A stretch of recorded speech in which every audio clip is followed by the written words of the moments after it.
Hello everyone, welcome to the channel Contract Simplified. In today's video, we will be discussing about exclusivity clause. And we have a purchaser favorable clause and we will be making it as a mutual clause. Before we start that, let us read the clause. The supplier agrees that during the term of this contract, it shall not, directly or indirectly, enter into any agreement or arrangement with any third party that competes with or is similar to the subject matter of the contract.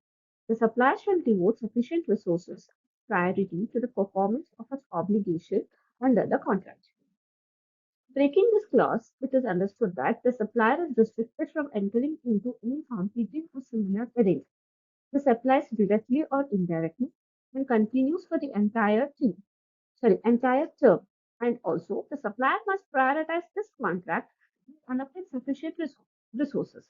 So, what's the issue here? This is very restrictive and one-sided. Competes with or is similar to is too broad, and no flexibility for normal business operations, and obligations is only on the supplier. Result: limited commercial freedom to the supplier. Let's review and make this as mutually favorable clause. First thing that we are going to do here is narrowing down the restriction.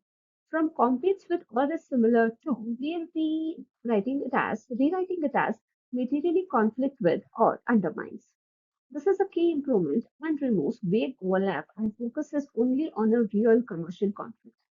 Next, mutual obligation. This is introduced. Earlier, only supplier had responsibility. Now, each party must devote reasonable resources and efforts. This makes the clause mutual and fair. Standard performance is added. Good industry practice is introduced.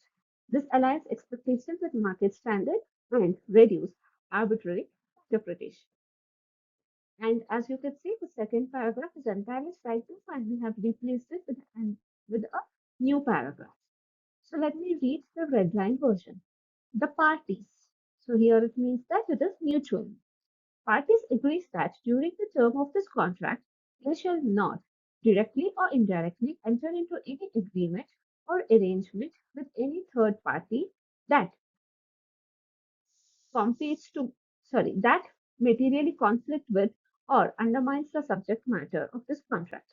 Each party shall devote reasonable resources and efforts to perform its obligation under this contract in accordance with good industry practice. Moving further, we have further added two paragraphs. Let me read that out. Notwithstanding the foregoing, either party may engage with third parties in the ordinary course of business, provided that such engagement does not adversely affect its performance under this contract. Parties agree that this exclusivity shall be limited to the specific scope and purpose of this contract and shall not restrict their general business sector. Now here you can see that ordinary course of business has been added as an exception. Both parties can still engage with third parties in normal business operation as long as performance under this contract is not affected. The scope is limited. Exclusivity is now limited to specific scope and purpose of this contract. This prevents overreach into unrelated business activity. So, what is overall impact of this particular red line? It has reduced ambiguity, maintained business flexibility, introduced mutuality, and ensured performance focus. This is all about exclusivity tips. If you found this helpful, please do not forget to subscribe to the channel.